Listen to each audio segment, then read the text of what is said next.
What's up, Giants fans, Hub watchers, YouTube subscribers, Twitter and Instagram followers? It's your boy Kush back at it again with another episode of the Just Chillin podcast, taking the place of my usual Madden streams. But I think we could all agree this is a needed Just Chillin podcast episode in the place of the Madden stream. Welcome to everybody. Shout out to everybody in here. I see Joe Yaddo, Nate Talks, well, who's actually a guest. So Jaden Dawkins, King Sean, Joseph Balby, Bark Nasty, Logan's Gaming Lounge, Wolves, Krez, Edward Chan. Welcome, everybody. Thank you all for tuning in. We got a bunch of stuff to go over, man. From beating the Cowboys, which was not an easy feat. Sterling Shepard, Leonard Williams, they had big games. They definitely deserve recognition. Xavier McKinney getting his first career pick deserves a little bit of recognition. The little bit of scare from Wayne Gallman. He said it himself. I'm sorry for the drama in the press conference afterwards. We beat the boys and end our season on a high note. I want Giants fans to keep that in mind. We end our season on a high note. Philly let us down. I mean, you could even say they didn't let us down because they didn't owe us anything if we're going to be truthful here. But of course, there's the whole debacle with Philadelphia. And now we're set up with the 11th overall pick in the draft, which I think is amazing. That's like a really good position for the Giants. And then today, the Giants made 13 roster moves that I'm going to get into later. I saw this around, I want to say 1 o'clock today. It's not like any type of big roster moves. It's like, role-playing guys, contracts like that. And then the Jets put in a request to interview defensive coordinator Patrick Graham. And Jets, if you're looking at this stream right now, look me in the eyes. New York Jets. Patrick Graham's a terrible coach. I saw him kick a baby the other day. He was littering in Central Park. You don't want him. He's a cancer. He sleeps on the job. You don't want Patrick Graham. With that being said, let me bring in my guests and shout out to these guys, OGR Sports, Nate Talking Giants, and Diggy546. What's up, everybody? Go around from OGR to Nate to Diggy. How y'all doing? I'm doing just fine today. There's no drama whatsoever. It's peaceful in the neighborhood. Nice. What's going on? I mean, 2021. I don't know about y'all. For me, has started off bad, but we're gonna hope it gets better. I get to talk some Giants football, so we're gonna be good. I'm nervous about the Patrick Graham thing though. And Diggy? Yeah, I'm doing pretty good. I mean, we're undefeated in 2021. We ended it on a high note. But it's just been funny to watch Eagles fans celebrating like they won the Super Bowl just because they held us out of the playoffs. But other than that, I mean, we got the 11th pick. We'll be in good shape for this upcoming season. Exactly. I mean, of everything that I just listed, like I said, we got a kind of a packed topic list to go over. But let's start off with, before we get to Philly, let's start off with the fact that the Giants ended their season on a high note. We beat the Dallas Cowboys. It was something we haven't been able to do in 4 years. We went 4-2 in the division, and honestly, looking back at this year, there was a strong chance we could have gone 6-0. But that's just looking back at the past. We finished 4-2, tied for the best division record in the NFC East. Diggy, how are you feeling about that, and how were you feeling after the Cowboys win? After the Cowboys win, I was just excited that McKinney finally got a pick because a lot of Giants fans have been like throwing dirt on him, and he's been injured the entire season. He's slowly getting his feet wet. So I was excited to see him get that game-sealing pick and just excited to win a division game. Like I said, I mean, 11 pick we'll be able to get someone that's going to be able to make an immediate impact at that 11th spot, no matter where it is. I prefer it to be receiver, but if not, we're going to get a really good player. I think that's right on like the edge of all the elite players in this draft. So I feel pretty good. Nate? I mean, yeah, you want to talk about ending on a high note. How about eliminating the Cowboys from the playoffs? That works for me, bro. And a lot of these games, you brought up we could have been 6-0 in the division. Chris's favorite thing that he's been saying all year is that the record could be flipped, and it really could be. There's just so many games this whole season that one play changed the whole course of it, and that was almost the Evan Ingram interception yesterday, but thank God it wasn't. Mm-hmm. But just in general, it's the little things, man. And that's why this offseason is so critical, because those few plays that need to get made for a team to go 10-6 instead of 6-10, those are the things that we need to be able to build towards and keep building continuity here with this coaching staff. So I'm nervous about Graham leaving. I'm a little bit nervous. I really want to see this offseason go well. I'm excited that it seems like Dave Gettleman is coming back, because I'm a Gettleman guy. I only in so much as I want to see him back, but to that extent, I'm a Gettleman guy. I think he deserves another year after what he did this past season. And yeah, like Diggy said, the 11th pick is still a great pick. No, wait. Let me correct your wording. Still, take out the still. It's a great pick. I wasn't bashing it. People are. I know. bashing I'm saying like when you say still, I guess you could call me a grammar Nazi. It implies that's it was not at one point. No, it implies that it was, and now people are saying it isn't, which is true. No, it doesn't. That's context clues, which you did not add. But continue.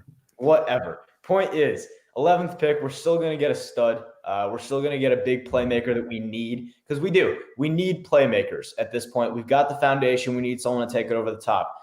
Whether that's a receiver, whether that's a corner, whether it's an edge rusher, whatever we decide to go, I'm excited. I can't wait to see what happens. And the other thing I think we need to remember is just sort of put this whole draft thing in context, right? Because a lot of times we get so wrapped up in what we want to happen and who we want to get taken that we fail to realize that 9 out of 10 times the player you end up with is still a really good player who's going to help your team. Like say we end up with, I don't know, Kwity Paye, however you say his name, instead of a receiver in the first round. He's still a really great edge rusher that will help this team. Even if you wanted it to be someone else, you can't be upset about having him. That's all I'm going to say there. Mm-hmm. OGR, you've been waiting there tapping your head. No, man, I'm just tapping my head. I just listen to what Nate has to say, man. That's all. I mean, really, what do I really need to follow up on? I mean, we beat the Cowboys. I mean, enough said. I mean, How ecstatic were you? How ecstatic was I? Was it not clear in the stream? Yo, you know what? Refresh the minds of the viewers. I mean, I was ecstatic. I mean, we beat the Cowboys. Did you not see my reaction on my thumbnail? To be honest with you, no, I did not. I apologize. OGR calling him out. Wow. I'm gonna be honest with y'all. The reason I didn't is because I was like celebrating in my own way, having a little mini party by myself, and then preparing for the Eagle stream. That's a loser's mentality right there. Party by myself. Well, I mean, it's not like, yo, I'm gonna keep it real with y'all. I got like one close friend that's a Giants fan, and then other than that, my other close friend is a Bills fan. So it's like I ain't really got much Giants people around me in terms of like my friend group. They all watch basketball, so it'd be like that sometimes. I feel you, man. I feel you. Exactly. But so Diggy mentioned it. He said he was glad that Xavier McKinney got his first pick. He should have gotten 2 picks. All things considered, but Darnay Holmes' holding call took that back. Let me start with you, OGR. What do you think this shows for McKinney? You think, and in general, just tell me what you think about McKinney as a safety, how you felt about his game, and then moving forward, what's up now with McKinney, Jabril, and Logan Ryan? Honestly, dude, it's really hard to say. I mean, I just know you have a bunch of guys that are flexible in their positions. I mean, McKinney can come down and play the slot. Logan can come out and play the slot. Jabril. And they had McKinney on CeeDee Lamb one-on-one a couple times too. Yeah. And then you can also it's really all about flexibility in this defense. Is really what it boils down to. As far as what McKinney's going to be doing, man, it is so tough because it's like, how many 3 safety looks can you like really trot out there? But it's like, how can you not? I mean, that compared to our linebacking core, it's like those 3 safeties are so much more impactful than just the linebacking core in itself. So for me, man, I mean, I wasn't as high on McKinney as maybe you were. I mean, I was a big Antoine Winfield Jr. guy. So yeah, no, I was always saying McKinney was the best safety out of that draft. I'll tell you this, Antoine is still the best cover safety, but if I'm talking about overall safety, I truly believe McKinney was the best overall safety in that draft. I'm going to agree with that. I think Antoine Winfield was the better free safety overall. Like, the ball hawking free safety, you're looking over the middle. But as far as like tackling, being able to do some of that and sliding down into the slot, I think Xavier McKinney was the better overall safety. I do agree with that. I'm not going to sit there and say Delpit some time to prove you wrong. What happened there, Nate? Give Grant Delpit some time to prove you wrong on that one. Oh, no, I love Grant Delpit too. So, I mean, come on now. He was the other name around draft time being discussed. I'm going to keep it real. I haven't heard his name since draft time. He just got injured. Was similar thing to McKinney. Go ahead, take it away, Nate. Yeah, go take it away, Nate. Same question, basically. McKinney thoughts, and then what are we going to do with these 3 safeties now? Yeah, I think he's a good player. I will say, I do like all of them. I do. What concerns me is how we're probably going to end up looking pretty weak in cover 1 looks, because we have Logan Ryan, Jabril Peppers, and Xavier McKinney, who by themselves are all great safeties, but none of them are really rangy center fielder type ball hawks. So I'm a little nervous about that. I'm hoping that McKinney's instincts can make up for it. because he does have good instincts as a player. I'm hoping that can make up for his lack of physical ability. But yeah, I think he's a great player. I think he's going to help us out on defense. Will he be a star? Doubt it. Is it possible? Sure. But whether he is or is not a star player on this team, he's going to help. He's going to be a tool for Patrick Graham, knock on wood, to use next year. And honestly, I just hope that we can figure out what we're doing in this secondary and get a good rotation going and not be misusing these guys, because I don't know about y'all, but I am young. I have only seen bad coaching on these Giants teams and misuse of talent. And we got a lot of talent in this safety room. We have a great corner in James Bradbury. We got Julian Love, who apparently is going to be a good corner now, I guess. I don't know. But there's just so much talent here that I don't want to see it wasted and misused. So I just hope, just please, God, Jets, do not take him from us. Well, here's the thing. They put in a request. So does that mean the Giants could just deny the request? No, they used to be able to, but that rule got taken away. They can't do it. Wow. Okay, so Diggy, before you go, real quick, somebody mentioned, two people mentioned actually, nobody's talking about Love. That is very true. Julian Love, at least yesterday, looked like cornerback number 2. Now, that's not to say he's gonna be next year, but I mean, maybe we had a cornerback number 2 all the time. We didn't know. And somebody mentioned Jeremy Chin as well as a good safety. Yo, Jeremy Chin was a dude I wanted the Giants to take in like the mid rounds because I didn't think safety was going to be such a priority. Of course, nobody expected McKinney to drop in the second, but that's what happened. Diggy, go on, man. And are you going to respond to these Logan Ryan comments? Everybody says I look like Logan Ryan. I look like Darius Slayton on some days. I guess it just depends on what day It's better that you're getting that than I'm getting Andy Dalton. Yeah, he's getting Andy Dalton. Yeah. Yo, Andy, be totally honest, you played a horrible game yesterday at the end of that. After your hand got stepped on, straight trash. Just saying. You're lucky I'm on Hub's monetized channel, so I can't flip you off. Yeah, anybody that's ever been stepped on with the cleat, that's the worst. It's just the worst. But addressing that Julian Love, it kind of sucks. Just a side note, we saw Julian Love play cornerback too, and we saw Dante Pettis finally get a chance. And we see both of them have those good games in the last game of the season. So it's kind of nothing to build off of. We kind of hope that it goes into, the offseason and training camp.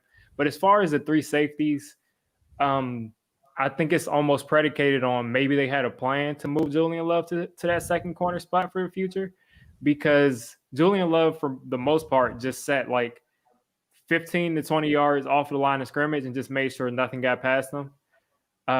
And I think that these 3 safeties besides him are just too good to be used that far away from the ball. So what we'll probably see is a rotation, a lot of disguise, because they're pretty much all really closely related as far as their skill set. Right. And as Nate was saying about McKinney's instincts, maybe he's the best at free safety just because of those instincts, but we don't really have someone that's like rangy to where like they can play center field and they're over there in the blink of. There's no Ed Reed here. There's no Eddie Jackson here. Not at all. Yeah. So I'm just thinking they'll just rotate all 3 of them out. I was surprised that they re-signed Logan Ryan because I thought that they would just try to go 2 safeties and then maybe try to take someone in the mid rounds this year. So it's going to be a lot of resources. You got a first round pick in McKinney. You got Jabril Peppers, who maybe you want to pay him, maybe not. And then Logan Ryan's tied up for at least probably the next 2 years. Shout out to Mike Nixon for the $5 super chat. Thank you, Mike, honorary member of the Hub Hall of Fame. He says, Hub, did you see the Joe Judge press conference on the Giants YouTube page? I just love him, man. I can't wait till next season. I saw it on Twitter, actually, a couple of clips. We're going to go back around. What I took away, the clip I saw the most was obviously the one where he's talking about respect to the game. And one thing Judge brought up was specifically for this season, this was a season where players opted in. This was a season where players chose to play, and there was more adversity than ever before in the NFL. And, it's a season with all types of weird practices, and you were asking the players to, take a lot of measures that they never had to before. And, he brought that up in terms of the integrity of the game. And I'm just going to say, I completely agree with everything that Judge said. I find it just so funny that there's NFL football fans, I'm talking NFL wide, that were like, hey yo, this man is really out here making excuses for the Giants. I'm like, y'all really did not listen to what he said. Diggy, go first, and then we're gonna go around. And I see OGR just dropped the super chat as well. Yeah, I mean, I don't understand why it's so difficult for people to understand what he meant. Like, you had all of these people opting out. You got Ron Rivera. I was talking about that a couple of weeks ago with Dwayne Haskins thing. You got Ron Rivera and other coaches who have dealt with health issues who are still out there fighting the entire season. And fine, you decide to bench 9 players. That's cool. For those 9 players that are veterans, there's really not much benefit in them playing. So that's fine. But once you start to be in a contested game, and then you just bench the only player on the team that's making plays, it's a blatant tank job. And it just makes people just question the integrity of the game in general. They're already, every time I stream, there's like 5 or 6 fans saying they 100% believe that the games are fixed. So that's not really helping. That's not really helping the game. And the NFL is going to have to look at that. I mean, they can't really, I don't think they can go as far as to take picks away because they didn't really have that rule set. But they need to really look at making sure that something like this doesn't happen again. Yeah, I agree 100%. I mean, all of us, I think the Giants fans are the ones that most of all are upset about this because we're the ones paying the most attention to the game.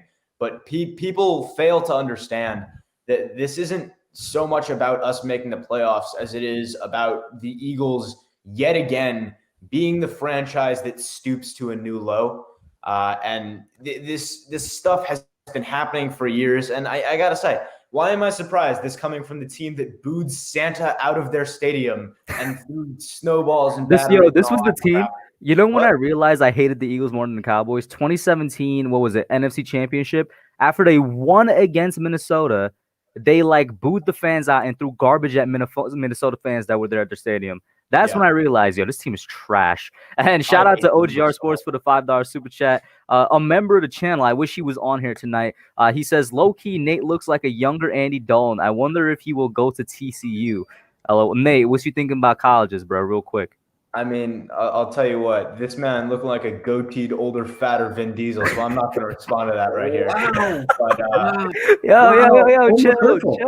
Almost hurtful, bro. It's a good try, though. I appreciate that. It was a good try. Chill. Usually we get Stone Cold OGR. Shout out to Lucas Aiken for the $8 Australian super chat. Thank you so much. He says, Eli's quote, "This is why we don't like the Eagles." That is why we don't like the Eagles. That's right. So, I guess it's now your turn to go, OGR, in terms of like that whole debacle there and what Judge said with the press conference. Oh, I love what Judge said in the press conference. It's what needed to be said. And the fact that not more coaches around the league are saying that is kind of a little bit shocking. Anybody defending what the Eagles did last night. I know Nick Wright tried to do it. I know, what's his face? Loser wide receiver on our team, Brandon Marshall, tried to say the same thing, like, oh, it's okay. They wanted to see Nate Sudfeld. He's been on your roster for 4 years. If you don't know what Nate Sudfeld can do, I mean, hell, Nate could go out there and play quarterback better than Nate Sudfeld. I'm pretty sure he has just as good an arm as Andy Dalton, and he's going to go to TCU. So, I mean, regardless, we all know that, Nate Sudfeld is just absolute garbage. It's just an excuse. Not even that, OGR, is the fact that you had Eagles players you could see on the sideline. The sideline was unhappy. Yeah. You had an Eagle Hall of Famer said it was disgraceful. You got Eagle legend Brian Westbrook saying that he can't believe what he's seen from his team. Mm-hmm. The commentators who are never on the Giants side were like, "Hey, yo, I could never do this, man." Like, yeah. I don't see. Listen, not only that, we're talking about the Eagles have a toxic culture. Culture is very important in football, and you can clearly see the distinction between the Giants and the Eagles right now. The Giants players are saying stuff like Sterling Shepard said, we're finally doing things right. Giants players are coming and showing up and working hard and making improvements, and the Eagles are out here throwing games. And it just shows you the difference between Philadelphia and an actual healthy franchise. It's been so clear for so long, and now here we are with the most blatant example yet, and Doug Peterson can't even summon the effort to find a legitimate lie other than we wanted to see what we had. That is such a low effort lie. He couldn't even take 5 minutes and find something other than we wanted to see what we had with the guy that you've had on the team for what, 4 years now? 4 years, yeah. I'm 6th round draft pick, by the way. Done with that. Not out of TCU. By the way, Logan Gaming Lounger, this is a trash story here, of course, from the Eagles, of course. When his dad was a kid, he was at a Giants game. They were winning, so Philly fans tossed a beer on a little boy. That's Okay. definitely believable. That's definitely believable. Yeah. And Edward Chan said Fletcher Cox responded to Eli's tweet with, "And we don't like you." Hey, yo, somebody get Fletcher Cox, bro. This man wins one Super Bowl and thinks that he's legit, bro. Listen, anyway, shout out to Mike Nixon for the $5 super chat. He says, "I want Miles Sanders off that team. Bring him to New York. Sanders, Barkley, Penn State backfield." I know OGR would love that. Oh, absolutely. Real talk though, like we say all this stuff and all that stuff, but I feel so bad for those Philly players, like Jalen Hurts. I feel bad for Zach Ertz. Did you not? I never thought I'd say something like I feel bad for Zach Ertz, but that's probably his last game in Philly, a city that he's loved and played for and worked for. He and balled like a baby in the press conference. What? Yeah, he was balling like a baby in the press conference. Yeah, he balled in the press conference. He's balling like a baby. Yeah. But I was going to piggyback off what you were saying is there was a player meeting on the field an hour after the game had ended where you had, I believe Jason Kelce, Carson Wentz, and Zach Ertz, and then maybe one other person out there meeting and talking. What do you think they're talking about? Yeah, right. That, yeah. You're talking about where they're going. Exactly. Because they're not staying there. And it's just like, if you're an Eagles fan, if you're an Eagle, not even a fan, just the Eagles front office, even if you're Jeffrey Lurie, there's no way in good faith you can bring back Peterson and what's their guys, help me out with their GM. Roseman. Yeah. And Yeah, here's the thing. Before back. this game happened, OGR, Eagles fans were like, "Oh, Rosen is definitely coming back because he's a cap master. Who else is going to get us out of $70 million in cap?" Well, he's going to be gone, bro, and your cap master is gone with that.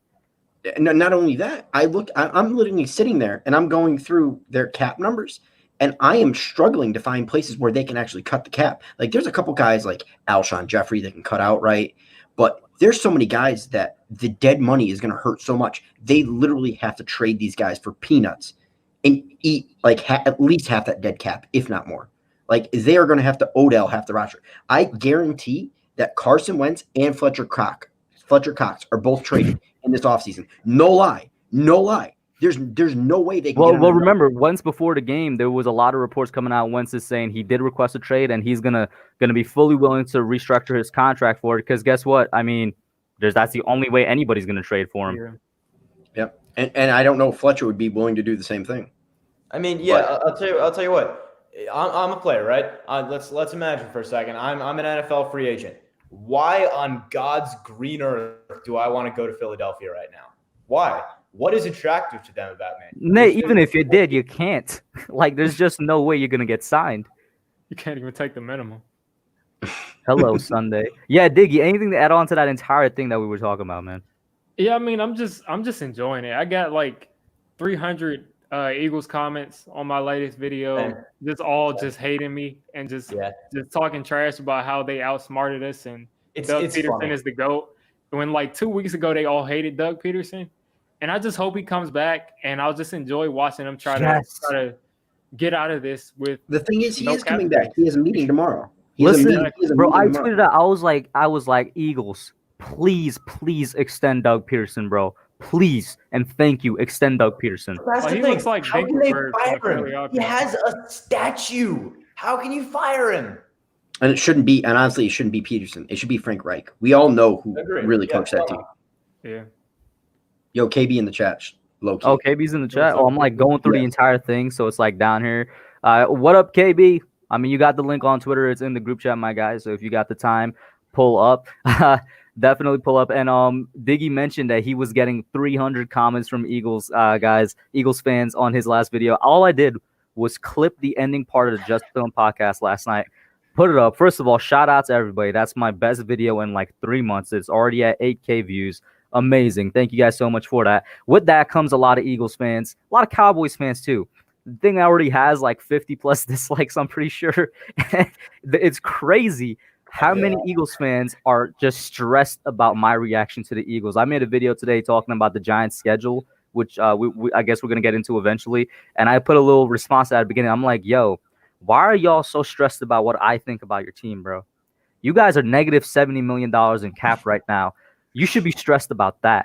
Why are you so pressed about the fact that I'm like, yo, the Eagles, bro, they're really a disgrace to football right now. And I had people telling me, how is it a disgrace to football to want to protect your quarterback, Jalen Hurts, and not risk his misery? I'm like, oh, we going to play that now? So why you play him all 3 quarters for, bro? Like, come on. I would have been okay with it. They would have. I would have never. If Nate Sudfeld started the game, I don't even think we would have streamed the whole thing. I think we sure would have been done half. Yeah. They would have been down 20-0, and I think we wouldn't even be having this conversation right now. Yeah, and I'll tell you what. Or it wouldn't be as big a deal. I'll tell you what. With this whole debacle going on right now, I think the thing about it that's hilarious to me is that the Eagles fans who are coming in these videos that we're making and leaving all these comments are only helping us with the YouTube algorithm. So please more. That's a fact. That's a fact. I'll tell you, bro. All those like 300 comments on a video, you tell me, yo, YouTube is noticing. I don't care if it's negative. Shout out to Mike Nixon. Yeah, go on. Sorry, go ahead. Shout out. Shout out to Mike Nixon for $2 super chat. He says, I will pull up, Kush. You know what, Mike? I might just take you up on that offer. Maybe like in the last 15 minutes or so, I got no problem bringing you on. Mike has been a great friend of the channel. Actually, how long did you want to go for? Because I'll step out to make more room for Mike Nixon. Oh, it's completely fine. Step out whenever you feel like it. I was planning to go maybe until like 9:45, 10-ish. I got some time tonight, more than usual on Monday night. Just to put a little bow on that, though, like y'all have been doing this a while. Y'all have like actual legit channels. I had going into yesterday, I had like 300 subscribers, and that video that I shot at 11 p.m. on my phone in my basement with no editing and no thumbnail, nothing, outperformed every video on my channel and got like 500 comments because of these morons. Dude, and you did an excellent job on that video, no lie. Like, I listened to everything you had to say, and you were completely and utterly right. I mean, but you know what? For your age, you're wise beyond your years, so I do appreciate it. Even though you do look like Andy Dalton. Yo, shout out to Crimson. Shout out to Crimson for the $2 super chat. He says, any word on Garrett yet? Are we moving on? Remember the message I gave to the Jets? Jets, look at me. I know Jets. If you're looking at this, Jets fans, Patrick Graham kicked the baby. He was littering. He's a cancer culture in the Giants locker room. However, Jason Garrett has been nothing but a model citizen. He's been like the best play caller I've seen in years for the Giants offense. He is definitely somebody you would want to consider for the head coaching job. There you go. He's the reason we won that game yesterday. Yeah. Jets. I mean, if you look at that request for Patrick Graham, Jets. Reverse to Sterling Shepard, excellent call. Deep pass down to OBP. Come on, the OBP, man. He was listening to me calling this man Odell Beckham Pettis, and he was like, you know what? Hub is onto something. Let me toss one down to OBP. Shout out to Max Webster. Face mask. What happened? The ball that Pettis caught. This man. Yo, we gonna get into that. Shout out to Max Webster. He did for the $2 super chat. He says Dave Gettleman will be back. Let's hope Garrett is gone. Fingers crossed. Let me go down to Diggy for that. I don't think that's happening. Diggy, let me go down to that. You think Gettleman is back? And what about the second part? I think Gettleman is back. I'm hoping that Garrett is gone, but you would think this like rumors would be out by now. Like Black Monday's already over. If I don't hear anything by Wednesday, he's not. He's staying here. Facts. And there's two sides to this. Do we want him to stay, and do we think he'll stay? And the answer to both for me is yes. I've said why I want him to stay because, and I'll just real quickly, because personally, I don't think those first 2 years in which he made all those garbage moves were how he wanted to manage this team. But this last year was very clearly all him. And I thought that when we've seen what we know is his moves, we know he's doing well. So no reason to fire him after an offseason like that. And then will he stay? Yes, I do think so. I had no idea going into this week, but then I saw all that stuff about sources close to the team say he's going to stay. He's going to finish what he started, according to all these insiders and people and crap. And I know, take that with a grain of salt. But at the same time, they have a point. Why would they let him speak to the media on a Giants podium on Tuesday if they were about to fire him anyway? Doesn't make sense. And real quick, I just got to get this in there. I have to say this every time in the stream now. Evan Ingram, the Pro Bowler, Pro Bowl tight end, Evan Ingram. Make sure you put that at the front. Yeah, Oh, Pro Bowl get- tight end Evan Ingram. Get Marjorie's thing because I haven't heard about this, and maybe I don't know if everybody else has. Oh, for sure. Marjorie Simmons says the Chargers requested an interview with. That's a good move. That's a good move. Yo, Los Angeles Chargers, bro. He can take Herbert from almost breaking the. You see, last year DJ almost broke the touchdown record, and this year he took an even better step to where his play transcended his stats. Exactly, bro. He can do the same thing with Herbert. Bro, Justin Herbert is about to look like Patrick Mahomes in every way but on the field, bro. And that's what's important. Okay? 8 huge touchdowns. Oh, my God. Big touchdowns. This man, Justin Herbert, bro, he's about to Jesus Christ. Chargers, you guys are actually stupid. But I don't even know what to say to that. Like, we're gonna take a step aside from the satire. Oh my God, she said it's a report from Rappaport, bro, from the rap sheet. Yo, hold on, just time out. Nerding Out Sports is confirming it as well. And the joy of us loving this at the moment, and just say Chargers. Oh my God, Chargers, you are so stupid. You just fired Anthony Lynn for Anthony Lynn. Oh my God. Oh, okay, do not compare Anthony Lynn to Jason Garrett, right? At least Anthony Lynn is a competent coach. Is he? I would say he is. I mean, he definitely had a terrible year this year, but I don't know, man. I feel like that's a disrespect to Anthony. What do you two think about that, OGR and Diggy? Oh, actually, I don't know Anthony Lynn enough to do that. Is he a defensive coordinator or offensive coordinator? He's an offensive guy. All right. Well, actually, low key. Do you think we just not make a trade, figuratively, obviously make a trade? We're not literally going to make a trade with the Chargers for their head coach for offensive coordinator. But do you actually think we could bring in? Stop shaking your head, Nate. Stop. Just wait. stop. Well, wait. I don't think anybody was suggesting that though. That we would get Anthony Lynn and they would take Garrett. They would. No, I'm not saying like a trade or anything, but I'm just saying like that swap could happen. Like maybe Anthony Lynn comes this way. So I do think if Garrett, first of all, Diggy, give your thoughts on that, my guy. The Chargers requesting an interview for the great offensive guru that is Jason Garrett. Yeah, that really made my day. I hope that he impresses them. I hope he goes there and does a great job.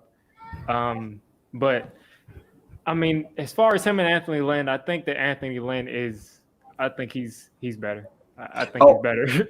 Oh, and by the way, what I do want to point out though is as time goes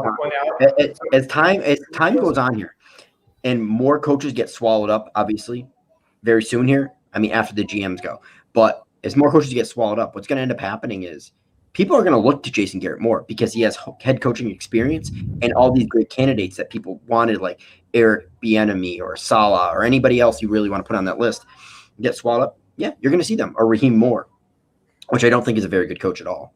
I don't understand why people. I do want to say, Logan, you do have a great point here. If Garrett gets fired, or for some reason he leaves, whatever the case is, DJ will be learning his third offense in his third year. That's not a good thing per se, but honestly, I don't know. Maybe I'm taking it too light, but I think a good offensive coordinator could adjust to Daniel Jones and help him learn it in an easy way. I don't know. I feel like we're all a little, punch drunk from guys like Jameis Winston and even Derek Carr to an extent up until this year, because we've only had bad examples, but I don't think it would be impossible. What are you thinking, Diggy? What I would say is look at Baker Mayfield. If I'm not mistaken, I'm pretty sure his first year at Oklahoma, his last 2 years at Oklahoma, he had two different offensive coordinators. And then in his first year, he had one. The second year, he had another. He had Kitchens and Hugh Jackson at that point. And then this year, he got Kevin Stefanski. And to me, he had his best year so far in the NFL. So I think a better coach is going to outweigh learning a new system every time. Like you can stay with the same horrible system for a long time, or you can learn a better system. I think the better coach is always going to help you win more games. I completely agree there, Nate. Heartstorm bringing us back to reality. Stop it. Don't annoy us with real life. Stop. I want to live in my fantasy land where Jason Garrett is going to the Chargers and we can all be happy. Well, low key, what if we lose both coordinators? Okay, if that actually happens, I will be sad. Same. I will be sad. Yeah. Well, I hope it doesn't. But does anybody have a defensive coordinator or potential like linebackers coach or even DE coach that they want to bring in here to potentially coach this team? I would rather have Patrick Graham than Pat Fitzgerald. But if somebody had to replace him, Pat Fitzgerald. Okay, Pat Fitzgerald is not going to leave Northwestern to come coach here as a defensive coordinator. Stop it. They said there's a chance. Here's the thing. Remember, guys, you are officially Patrick Graham might want to stay, and I do believe Patrick Graham would want to stay. I mean, if you're in Patrick Graham's shoes, yes, the luster of being an NFL head coach is definitely attractive, but I feel like he would want to stay and try to continue what he started. I don't know. Maybe I'm being way too optimistic. What are you thinking? I think on some level, one of the things we have to remember here is that when it comes to coaching, it's very much like free agents and player scouting in general, where we all kind of get really attached to these guys and we love to say how much we love this guy and this guy and this guy. But at the end of the day, how many of us actually knew Joe Judge's name before we hired him? Anybody knew what his history was? Nope. Nope. I mean, when you look at it that way, it's so much less about what you think when they're hired and so much more about what you think halfway through their first year, full way through their first year, second year, et cetera, et cetera. So at the end of the day, we are being very dramatic about this as well. We should be. It's a big deal. But at the same time, we should chill out a little. You know what? I wouldn't mind Freddie Kitchens as our offensive coordinator. Me neither. I wouldn't hate it. I think that was the promotion that he was supposed to get instead of head coach. Like, if he would have gone to offensive coordinator for a couple of years, I think he would have been a better candidate for a head coaching position. Yeah, shout out to Mike Nix for the $5 super chat, which the guys already addressed. He said, we're going to hire from within. Freddie Kitchens will be our next OC. By Garrett. It's Garrett's fault. And you know what? Since we do have one game, and it is a very small sample size, but we do have one game of Freddie Kitchens play calling, I will say this, I guess, to play devil's advocate, that one game was the Giants' worst offensive game, you know, in terms of points production of the entire year. However, I feel like a lot of Giants fans would agree with me when it was also one of the better games in terms of just play calling and play selection on the offensive side. I did like the play selection in that game. Yeah, I mean, Colt McCoy was in the game, so I mean, there's only so much you can do with Colt McCoy in there. Right. But I think Freddie Kitchens actually helped out Jason Garrett because Jason Garrett saw that you could actually take those shots down the field in this offense. The offensive line is actually giving time consistently. It's not the same line as the first couple of weeks. So I think he actually helped out Jason Garrett with that. Yeah, shout out to Joseph Clark for $2 super chat. Joseph Clark, longtime subscriber of mine. I actually discovered the video today that he subscribed to me on. I think it was one of my off-season videos talking about Blake Martinez, or maybe it was earlier than that. He says, a lot of fun following the Giants season with you all. And honestly, it's been the Giants audience that's kept everybody's channels afloat, man. You guys are absolutely amazing. Thank you to all of you. Nate and then OGR going on that comment there that Biggie was talking about. Nate, you can go first. I think personally, just to sort of address this whole thing, right, with what we have in the coaching staff, I think we sort of have to remember the past and remember what things have looked like before. With great coaches in the past, they've always sort of been able to find these guys. They've always been able to find another Patrick Graham, someone else. So in terms of this whole crisis we're having right now, I do have faith in Joe Judge. I do. I think he's a really good coach, and I think he's going to figure it out. I mean, again, in terms of the Freddie Kitchens thing specifically, I don't love him as a coordinator. I really don't. I don't love his play calling in general. The one game he had was decent, but there were a lot of variables going into that. And then remember back what he did in Cleveland. Again, look at the past. Look at what's already happened. This dude got fired in Cleveland for a reason. I know I talked about this on one of your streams before, Hub, I think, but he got fired in Cleveland for changing the offense back to something that had previously not been working. He changed it. It started like in Baker's rookie season. I'm not going to take too long on this, but in Baker's rookie season, they were trying to do this vertical offense that if anyone knows anything about Baker Mayfield, they knew wouldn't work because that's not the kind of quarterback he is. He's not a pocket passer, deep shot kind of guy. So then halfway through that season, head coach gets fired, Kitchens steps in, changes it to a sort of West Coast type thing that fits Baker's skill set a lot better. Baker plays much better back half of the year. Baker ends up as a rookie of the year candidate. Fast forward next year, Freddie Kitchens has been rightfully promoted because of how good a job he did. And then he goes back to the same system, and it doesn't make any sense. And on top of that, Cleveland fans the whole way through were persecuting him for his play calling. I wasn't watching every Cleveland game, so I don't know the veracity of those claims. But at the moment, I don't think he'd be a great option. Better than Garrett? Maybe. I don't know. Garrett has verifiably sucked. But in terms of that, I think I'd much rather have someone who I know will be creative and tailor an offense to what we have. I so wish we had Brian Daboll. That is what he is in Buffalo, but crap happens. And OGR? As far as Freddie Kitchen goes, I hear what Nate's saying, but that's also that Pat syndrome or Pat Shurmur syndrome. You know, good offense coordinator, shitty head coach. And I just don't believe in head coaches calling plays. I don't.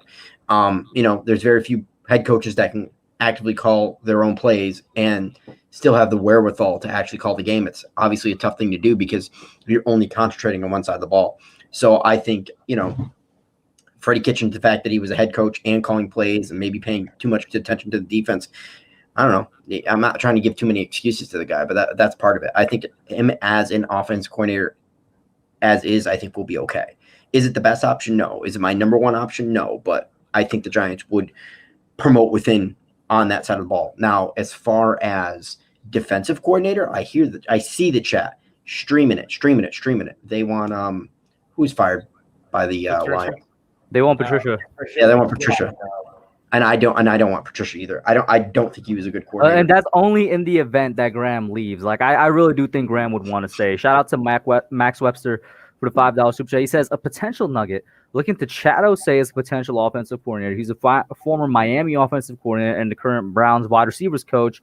Judge loves familiarity. I literally know nothing about Chad O'Shea, so I'm gonna swing it over to you guys if you guys do. Nate probably does. I'm gonna guess. I have heard his name. I don't know as much about him as, say, Freddie Kitchens because I don't have a vested interest. But, oh, man, I'm trying to think back to Miami before the days of new head coach, and it's escaping me.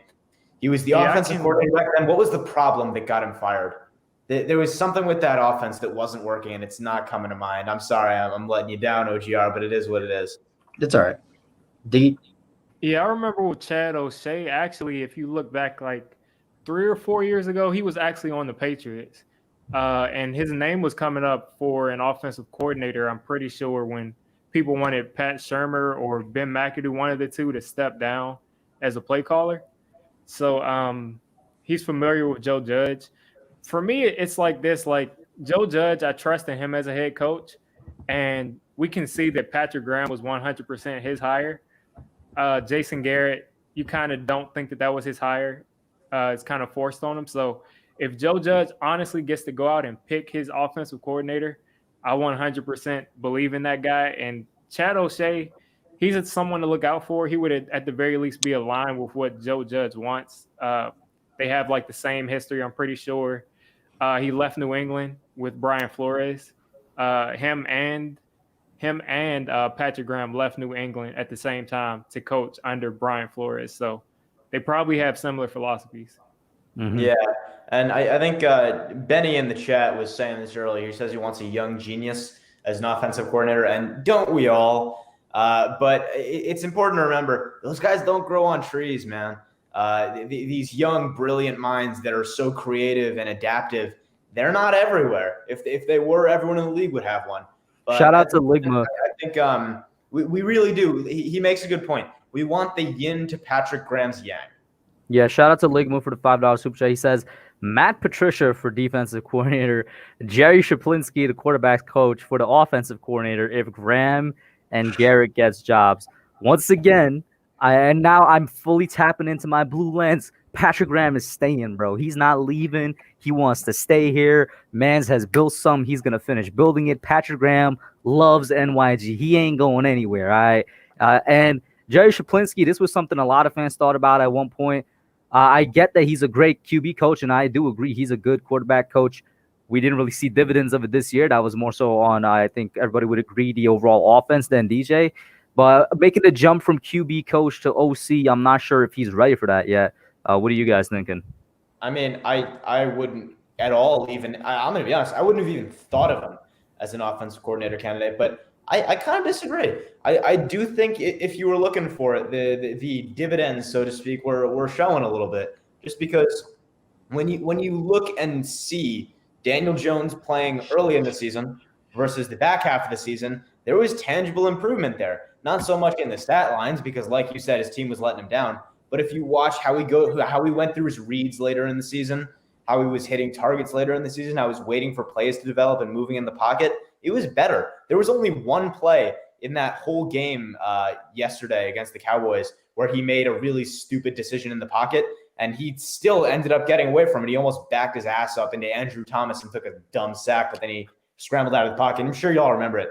But outside of that, his pocket stuff was great. He got nailed once that wasn't his fault, and he held on to the football. He was going through his reads. He was making good reads and making good throws. I see progress. OGR? I really don't have anything more to add on that. Like, I'm hand in hand with Nate on that one. I wish I could add more, but he kind of covered it. Bet swinging it to Diggy if he has anything. Yeah, I mean, they pretty much covered it. I'll just add again, if Joe Judge thinks that that's the guy for the job, I trust in Joe Judge. So That's fair. You definitely made a couple of great points. DJ has gotten a lot better. Some people are still saying that the pocket awareness is the huge issue, but I've seen it get better and better with every single game he's played in. And he's actually been scrambling to actually throw the ball and not throw interceptions the last month of the season. Like yesterday, we saw him scramble out of the pocket, and he ended up hitting Sterling Shepard on a slant route. And usually when we see that, we're like, oh, no, the ball is going the other way or he's fumbling. And he protected the ball, and he actually extended the play, which people said he couldn't do. And I'll tell you what irritates me so much right now. You brought up that he protected the ball, and he did, which is why it grinds my gears that in the last game of the season, he got the fumble and the interception credited to him, and neither were his fault. And now we have to listen to people saying, you thought it was fixed. You thought the issue was better. He fumbled and threw an interception his last game. God, it grinds my gears. That's a great point right there. No, it doesn't matter. That's a great point right there, Evan Ingram. Evan Ingram was responsible for like at least six of this man's turnovers. And I'll tell you what, Evan Ingram, I have been on wait, I'm sorry. Pro Bowler Evan Ingram. Yes, I've said for so long that I didn't want to trade him because we wouldn't get value. At this point, honestly, I'm past it. I can't do it anymore. I'm on the trade Ingram train at this point. I just can't do it anymore. Trade him for whatever you can. Package him with Tate. Package him with Zeitler. I don't care. Get something for them. And even if you can't, figure something out. I can't watch Evan Ingram lose us games anymore. It's just too consistent. The problem is too consistent and too persistent and too large. He's costing us games and killing drives and making just huge mistakes every week in, week out. Trade him and Kevin Zeitler for a second-round pick. Take a receiver in the second round. Take Kyle Pitts in the first round. There, I said it. Okay, we're not taking Kyle Pitts. We're not taking Kyle Pitts in the first round. All right, I was with you on everything until you said Kyle Pitts. First off, what's going to end up happening is Pat Freiermuth is going to sprain his ankle at the combine and run a slower 40, and then he's going to slip. So I agree with you 100%, Nate. Pat Freiermuth is the pick in the second round. OGR's dream draft scenario: the Giants take Devontae Smith and then Pat Freiermuth. Anyway, no, Rashad Bateman. Oh, Rashad. Shout out to this one's been up here for a minute to Josh Valencia for the $2 super chat. Local Miami Dolphins fan. He says you guys are better than your record shows. Respect to Josh and the Dolphins. A 10-win team missing the playoffs. Real quick, I'd love to get you guys' general NFL thoughts on the Dolphins this year and them missing the playoffs. I mean, the Dolphins have.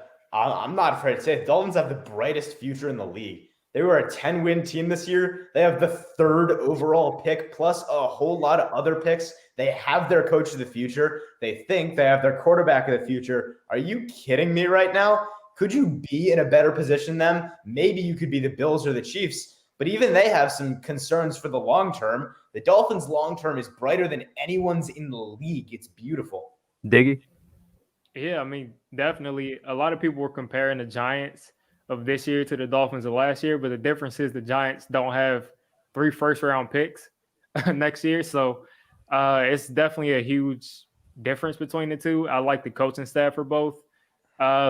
Really, the only way that the Dolphins could possibly not become a great team in this league is if Tua is not only a bust for where he was drafted, but he's just like terrible. If he's just a game manager, if he's just average, they'll still win 10, 11 games a year and compete in the playoffs. But by the way, oh yeah, go ahead, OGR. No, I was gonna add it, but yeah, go ahead. So get your super chat first. No, I wasn't gonna do that. I was gonna do that after. So you finish your thought, actually. All right. So my thought is, I actually heard a crazy take today. Somebody actually said the Dolphins should have take another quarterback in this year's draft. Yo, there's actually fans that believe that. OGR is not capping, right? There are NFL fans that already gave up on Tua. They're like, yo, the Dolphins should go. What's his name? Because they're at third, right? Yeah, they're at third. Zach Wilson. Yeah, they're like the Dolphins should go. I'm like, yo, you guys are on something else, bro. I don't know. You're on a drug that's yet to be discovered. It's that PFF logic, dude. They say keep taking a quarterback until you find one. That's their logic. That's literally what they say. Well, you don't know if you find one or not. Syndrome. That's what this is. Stage 5 terminal Mahomes syndrome.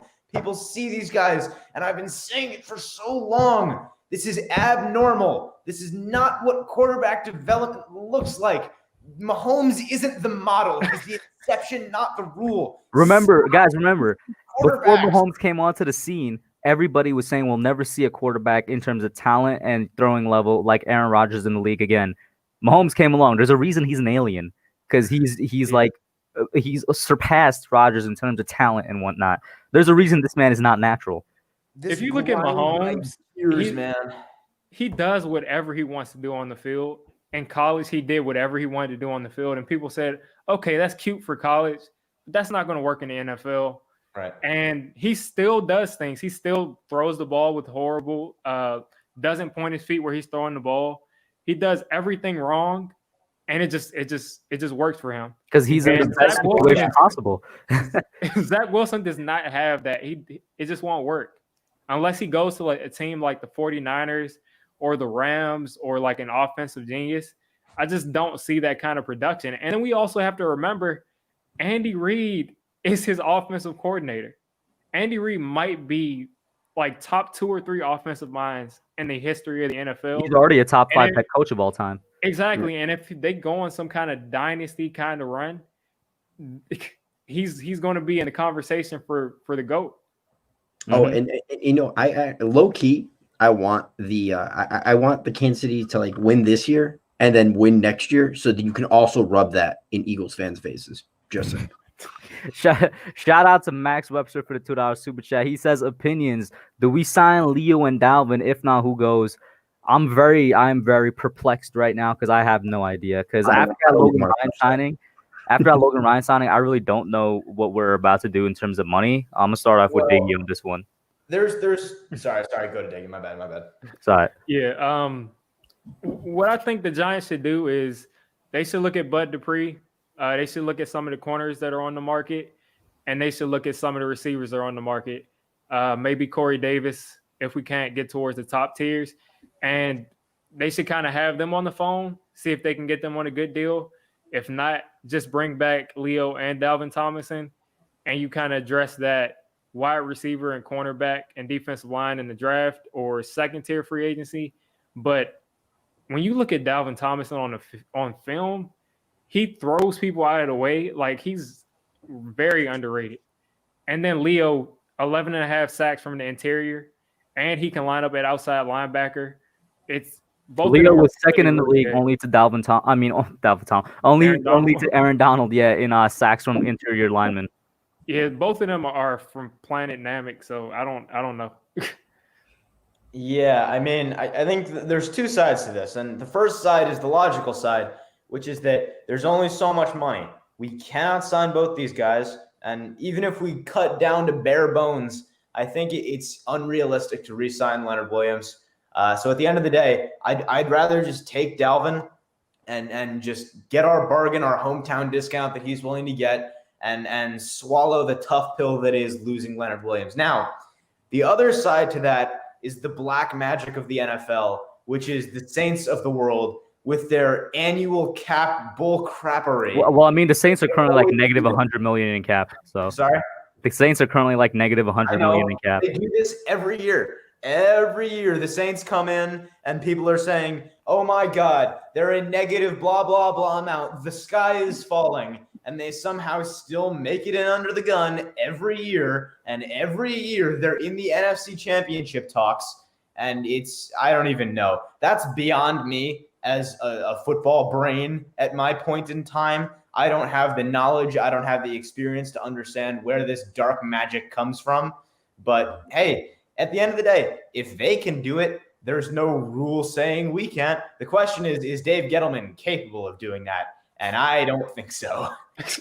When it comes to money, I'm actually not worried about Dave Gettleman because we all know Kevin Abrams is the money guy. Yeah, he handles the contracts and stuff. So Yeah, he's a magician. He is a magician with that. So we'll see what he can do. Dalvin or Leo. Problem is I really like Dalvin. Problem is I really like Leo. Leo was so impactful, but just like I'm just worried this is a flash in the pan because he wants that contract. He wants to be a $20 million guy, and I'm just nervous that if he gets that $20 million, he's just going to say, "Thanks, guys, appreciate that," and just run. Mm-hmm. It just makes you think. It really does. And then like Dalvin Tomlinson, I mean, it's just absolute monster. It's just like I hate agreeing with Nate sometimes, not because I don't like his takes. It's just he's right a lot, and it's just like I'd rather go with Dalvin. It's the cheaper option, hoping Dexter can rise to the occasion. We're going to need him, and possibly take another defensive tackle mid-round somewhere to get the run stuffing production you want. Real quick before Diggy goes, because he has something to say, let me get this one here. Josh Valencia with a $2 super chat again, responding to his other one. He says, Tua is my quarterback. I want Penny Sewell. And I'm not even a Dolphins fan. That's the right way to go. You guys should definitely take Sewell with the 3rd overall pick and stick with Tua. Yeah, Diggy, go on. Yeah, I was just going to say he's been used a little differently than he was with the Jets and even last year. So you can't really blame all of the production and the numbers on him, the lack of production and numbers on him. But it just still makes you think if he's a guy that's doing what he's doing this year, really, where was that coming out of the draft? It does kind of make you think maybe he got a little comfortable when he got drafted that high. And he was like predicted to just play like he can play 4-3 defensive end. He can play 3 tech. He can play anywhere along the line. So he's supremely talented. So it does make you think maybe he takes his foot off the gas. But I think if Leo ends up going anywhere else, don't be mad, Giants fans, if we take Kwity Paye. Yeah, Kwity Paye. The thing is, though, is Kwity Paye worth the 11th overall pick? Because he's going to go in the first round. So I want to talk about this because as soon as he was saying this, I was already knowing where he was going. And Kwity Paye, however the hell you say his name, I can never remember it. However you say his name, he is the ideal Leonard Williams replacement. He has this versatile skill set. He has this great mix of size and strength, which means just like Leonard Williams, he can play inside and outside. And he's got just unreal athleticism. The question that you ask, is he worth the 11th pick? I don't think so. But the caveat to that is that if we don't sign Leonard Williams, he then becomes, I think, just as valid of a pick at the 11 as a receiver because the need then becomes that much greater. So I tend to agree with what he said about Paye. And by the way, one of the super chats talked about Penei Sewell for the Dolphins, or maybe it wasn't maybe you pulled someone. Yeah, up. it was the last one. Yeah. Okay, cool. So we're just gonna I'm gonna drop a little bit of a hot take here. I am Joe Douglas. I am taking Penei Sewell or trading down. No doubt. Oh, you're talking about the Jets? I wouldn't be surprised if they do decide to stick with Sam Darnold. I think they'll take a quarterback and trade Sam Darnold. But if I was the Jets, I'm taking Penei Sewell or trading down. Mm-hmm. OG, anything to add on to that? No, I agree, man. Okay, Mike Nixon right here. Mike Nixon, I agree with you. He said Patrick Mahomes is Kermit the Frog in disguise. I always tell you guys to check out my guy Chiseled Adonis. He's a Steelers fan, but he's a comedian on YouTube. He does NFL commentaries. I've had him on the podcast before. Great guy, hilarious with his NFL commentaries. His nickname for Patrick Mahomes is Patrick Kermit the Frog's Mahomes, bro. The man really speaks like a Muppet. It's not even a joke anymore. Getting back to the whole draft talk, though, even if Leonard Williams doesn't re-sign, I ain't taking Kwity Paye, man. I'm sorry. Nate makes a valid point in that the need for that position goes up a lot. I still ain't taking it. I'd rather still fulfill that wide receiver role. You know who I would get? Let me pull up his name, because a couple days ago I started my my draft research thingy. Do not say it. Ojulari. Do not say No, this is a guy I'm looking at in like the third round if he's available in the third round right now. I'm trying to pull him up. Whoever you're thinking of, $10 says he won't be there. Okay, it's the guy that plays opposite of Rousseau in Miami. Oh no. Maybe Jalen Phillips, the other guy. Oh, okay. Was it Quincy Roche? Yeah, Quincy Roche, that's the guy. I don't want him. In the third round, I would not mind him if he's there. The value is bad, but I just don't think he's an NFL player. I don't think he's that caliber. That's a valid opinion. James Carter with a $10 super chat. He says, very early, and I know Giants fans want a wide receiver, but the more I think about it, our biggest issue was Ingram. Oh my God. And I think the Penn State tight end would be perfect for us at number 11. Hashtag baby Gronk. Thoughts? All right, my thoughts. You're not wrong. Ingram was a big problem for us, but hey, yo, listen, bro. Tight end for me has not climbed up the board in terms of need yet. Right now, my need is wide receiver edge. The problem is there is not really any edge. I value that high in this draft, so it's going to be wide receiver, corner, linebacker, then probably tight end. But I don't expect the tight end to be in the four. I don't know. We'll see. But you know what? Let's start off with the Penn State guy in OGR here first. I mean, well, to me, I think honestly, and people may disagree, Nate may disagree, but I think the best overall tight end in this draft is Pat Freiermuth. I think he's a better blocker than Kyle Pitts. Maybe he's not as good of an athlete, but he can go up and get it. I mean, I love me some Pat Freiermuth, and his numbers aren't going to jump off the page this year because he wasn't utilized right. And Penn State sucked, and they took a step back at quarterback. Quarterback play was poor. That's what kept Pat Freiermuth from really exploding onto the scene. But going into this year, Pat Freiermuth was 1, Pitts was 2. Trask had a decent year at Florida. Pitts went up, but I still think Pat Freiermuth is the better prospect at tight end. But that's home. Also, going into last year's draft, Tua Tagovailoa was 1 and Joe Burrow was 2. Things change. But in response to the comment, and then I want to say something after that, but in response to that comment, I do acknowledge that Freiermuth is a good player. He really is. At 11, no. One word. Even I wouldn't. But then some people in the chat they're speaking my language, talking some Tamori and Terry in the third round. They're speaking my language in chat. Terry is not going to be there in the third round. Stop it. Diggy, to responding to this, sir. Anybody that follows me on Twitter, they know I'm a Kyle Pitts guy, but I do like Pat Freiermuth a lot. I think that he's, as far as what you look at just from a tight end, like if I'm saying I need someone who's going to do everything that a tight end does, he'll have no issues doing that. He's only an inch shorter than Kyle Pitts. He can still be that huge target. Like, I want someone that's at least 6'5". We need someone that's big here. Like yesterday, we saw Logan Thomas just go over. And Terry, stop it. Well, I guess he's talking tight end position specifically. Sure. Yesterday, we saw Logan Thomas, who was a quarterback on our practice squad a couple of years ago too. Yesterday, we saw him go up and just snatch the ball just because he's tall. We used to have that in Larry Donnell, but we don't have anything close to that. So I would say that Kyle Pitts, he's only worth probably that top kind of pick just because of his receiving ability, just because of that. But if you want a full-on tight end and you want to be a guy that maybe since we have Saquon Barkley, we want our tight end to block more, which makes a lot more sense. Pat Freiermuth would not be a bad option at all. I think he can be like a Pro Bowl style tight end in the league. Sure.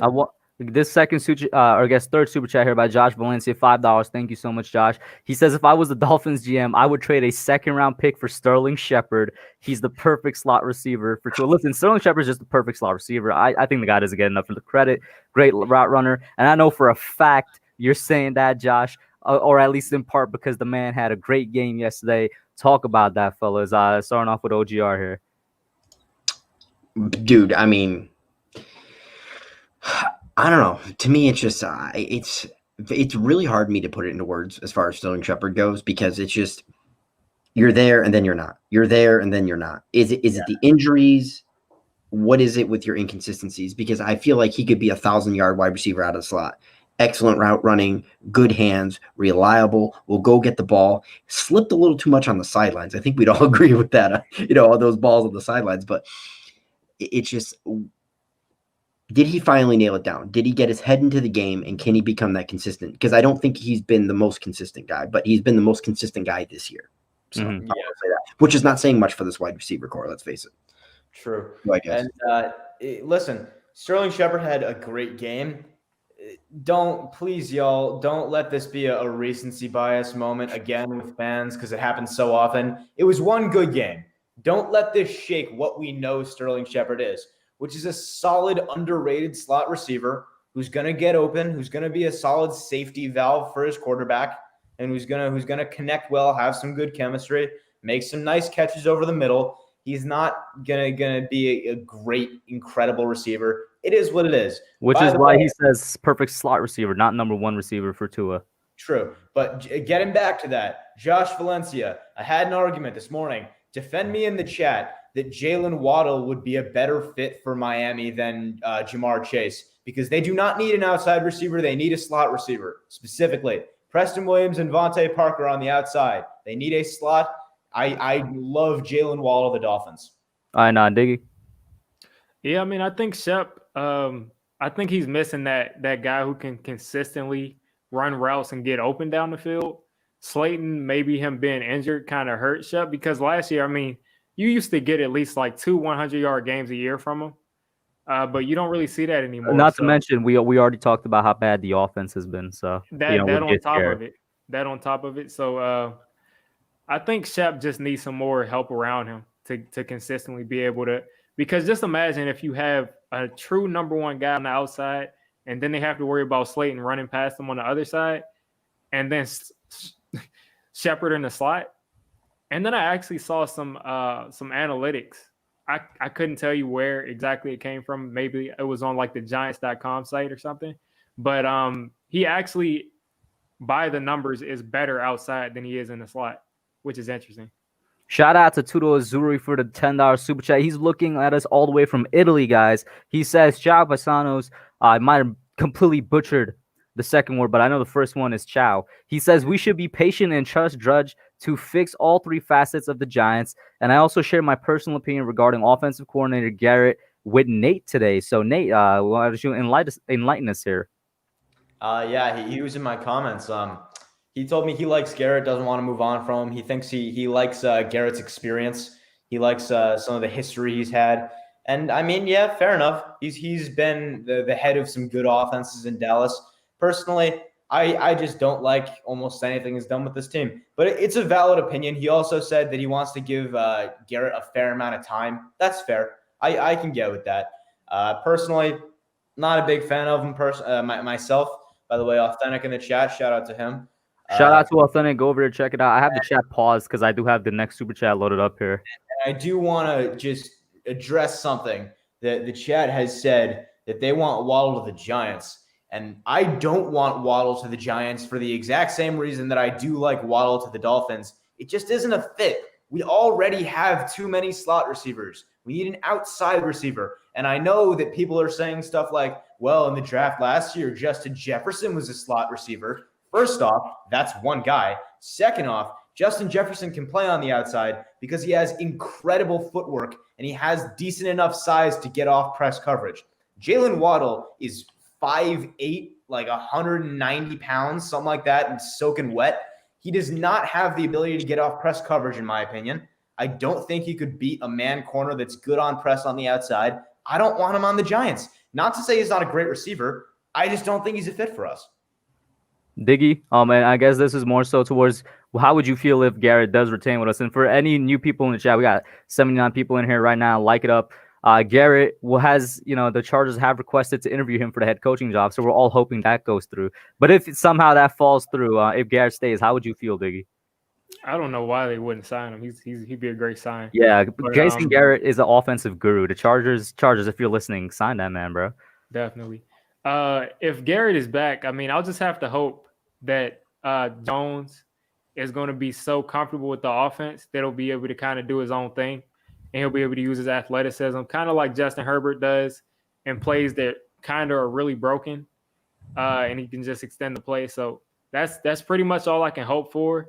But when you watch offensive coordinator across this league, you see almost like they get a touchdown or two a game just from the scheme. And it's just so hard for us to score every week.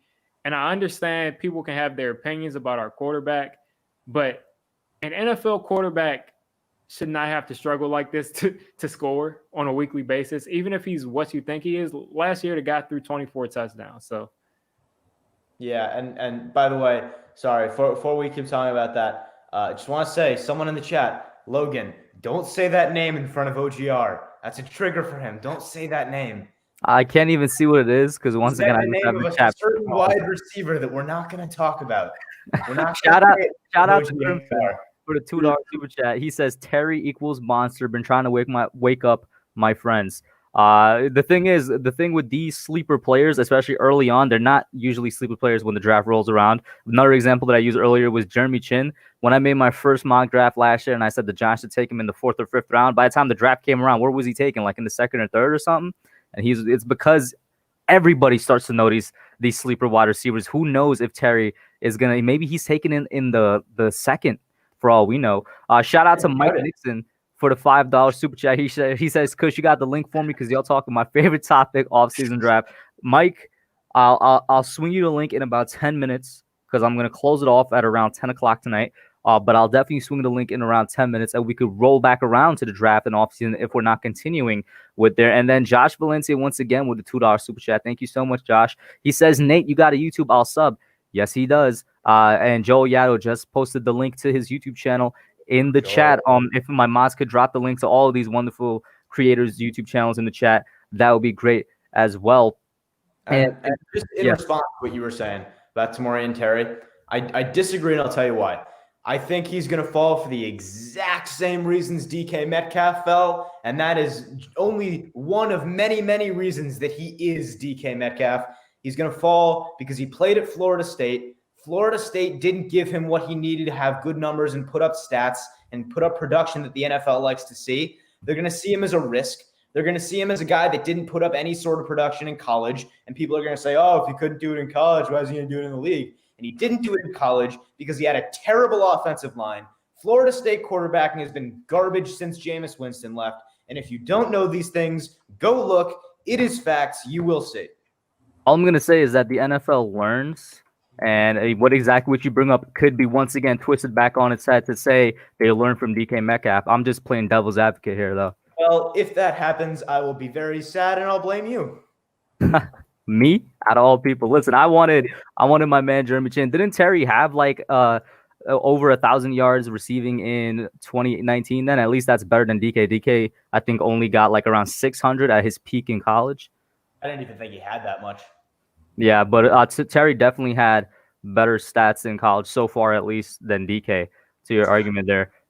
And shout out to Heartstorm Media finally popping nice like a minute ago. To Heartstorm. Yeah, what's up? What's up, guys? What's up? Can you hear me? Yes, sir. By the way, I mean, I went back and I looked, and I saw Bateman. And he's not the best route runner in this class? You are to Rashad Bateman what I am to Tamorrion Terry. And it worries me because he's a first-round candidate, and you're falling too hard in love with him. All right, go ahead, Heartstorm. Oh, no, I'm just saying, what's up, guys? I just happened to jump on Twitter because I was going to tweet about the Knicks game. Knicks playing the Hawks right now. We just took the lead, too. So we've down as much as 14, but we just came back and took the lead. We put our young guns in the game. So, I saw the hub sent me the link. Appreciate you, man. I checked you guys out a minute ago. I jumped in the chat for a second, but I was focused on this Knicks contest. And, I don't really know what you guys been talking about over the last hour you guys been on.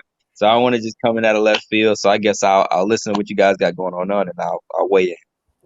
For sure. Diggy, any response to this Terry and Bateman debate going on here? There's no debate. I'm not comparing the two. Yeah, I don't know about. I definitely think Bateman is probably the better prospect. I like him a lot. He's a little strong person. He reminds me a lot of Steve Smith. So Sure. I definitely want to see him on the team if we don't go wide receiver first round and he somehow falls. I'm just still crossing my fingers that that Jamar Chase runs like a 4.6 or a 4.7, and then people just say he's slow, he can't get down the field, and he just falls to 11. I just You want do to know say, that Bateman, And Yeah, I go know Bateman is. I don't know if you're talking about Terry or Bateman. Bateman's 6'2". He's like Hakeem Nick's size. I think I'm getting him confused with Rondale Moore. I'm getting him confused with Rondale Moore. Rondale Moore's the little guy.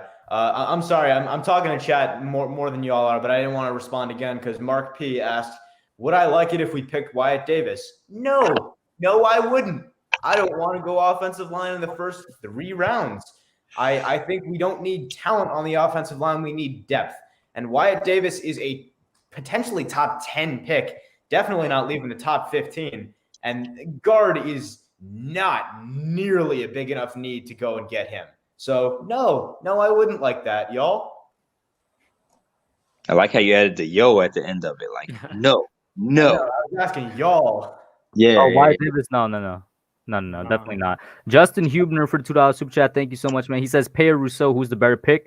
Once again, I literally started looking at them more in depth about a week ago. I would go Pay just because there's more things to look at from him. Rousseau has only had 1 year, which is in itself, even when Rousseau was talked about as the only guy in terms of pass rushing talent in this draft, why I was like, I'm not a fan because it's just 1 year that you could look at. But that's just me. OGR, any thoughts on that? You know what, my man? I'm actually kind of out of it. I've been out of it for about like 15 minutes. I'm like falling asleep over here. I apologize. Okay. I had about 3 hours of sleep last night, so I'm actually going to step out. I do appreciate you bringing it up. It's always fun to talk to Nate. Diggy, it's fun to get to finally work with you, my man. Salute to you, my man. You're awesome. And then obviously Heartstorm, you're the man as well. Always. Where's my Giants mixed drink, by the way? Oh, man. Yeah, I need to work on that. A friend of mine actually just sent me a picture of a drink that looks like it could have been a Giants drink, and she don't even bartend. So she just happened to say, I'm so proud of this drink, and sent me a picture of it. I was like, wow, I'm proud of you too. You did kind of good there. So I need to work on that. I'm on. But again, thank you for bringing me on as usual, my man. I'll talk to you guys later. For sure. All See right, you later, everyone. OGR. Then let me swing this to Diggy then in response to the super chat here, Diggy. I wouldn't touch Rousseau in the first round. That's just me. He's too tall. He's not agile with that height. And then he's kind of lanky. He doesn't have the weight to move inside the 3-tech. And I just don't like him. And if he does prove me wrong, it's not in a 3-4 system. It says a 4-3 defensive end. So if Rousseau is there in like the second round, or if he's there in the third round and we take him, I'm not going to be throwing things around, but I still wouldn't really want him there. I don't still be a little bit confused. Yeah, I just don't see where he fits. Yeah. A 6'7", 250-pound outside linebacker that can't really move side to side. I don't get it. Nate? Big facts. I mean, everything he's saying, I agree with. And on top of that, if that wasn't enough to discourage you from taking Greg Rousseau, you also got to consider the fact that, first off, he had 1 good year. And when you look at that One only year. Major flaws. And then, like, on top of that, he opted out of this year. And he is like a lot of prospects in this draft that opted out, where it hurts me to see them opt out because this is a year that a lot of them really needed. Like, Greg Rousseau needed this year to show that he had worked on the technique issues. He had developed that ability to drop back in coverage a little bit. He had developed that versatility in different systems and schemes. He needed that so bad, and he opted out of it. It's the same thing for me as a guy like Micah Parsons. Micah Parsons is an incredible prospect, but he has some flaws in pass coverage if you watch it. He's got a little bit of stuff to learn how to do in certain zone concepts. I don't really trust him to drop back deep into Tampa 2 yet. He has the athleticism, but he hasn't put it on tape to show that he can do that yet. So those are guys that they opted out of this year, and it is another gut punch from COVID that we don't get to see what they can do. There's going to be so many busts in this first round of the draft. Just from the competition looks so different in college football. There's going to be so much that we don't know that's going to lead to so many mistakes and so many guys just losing their minds on these general managers when it's not their fault. HSM, what are you looking at in the draft in terms of position that the Giants should go first round? Well, I will say this. My thought is still as it stands. Where we'll be drafting right now, I'm definitely looking at trying to get some more leeway here on my chart here. Where we're looking at right now, I'm saying definitely receiver first round. I still want a receiver first round. And potentially a tight end first round, but I don't think that's as much need to get tight end unless the best guy on the board. Like if somebody like amazing on the board when we draft and we can get the best tight end off the board, maybe. Picks will be there. Who? The best tight end will be there. It's just that they're not. They will be there when we pick. Yeah, I don't know if they're worth the 11th pick. That's just my take on it. So now I'm saying, so is it confirmed we're definitely going to be at 11 now? That's how it's looking? Okay, I wouldn't draft the tight end with the number 11. And by the way, shout out to Mike Nixon in here. What up, Mike? What's going on, Big Mike? So I will say this really quick because I'm not a college guy, so I don't follow the prospects as much. To Nate's point. Oh, I'm sorry, guys. Big update here from Marjorie. Hey, Marjorie in the building. Update. Giants are moving forward with Dave Gettleman as the general manager as ownership believes the team is heading in the right direction and Gettleman is the right man to continue the building process. Let's go. Marjorie with the game break. That is what's up. Oh, my God. According to New York Post. Yeah, you should have just put the do-no-no-no, like, when you're watching, you get the game break. But back to like what Nate said. It was, in my thought, you do got a lot of guys had opt out of the college season, but I think a lot of those guys looked at it was enough people opting out that those opt-outs won't affect their draft stock or their draft status. Because, if so many players at that position are opting out, you still got to pick the guy. You just got to pick a bust on potential. So your second point was also perfect because a lot of GMs are going to get killed and a lot of teams are going to get killed for some of these guys turn out to be busts, but they just really couldn't help it because they didn't get to see a guy. And so it's you the can't flip side of pass that a guy.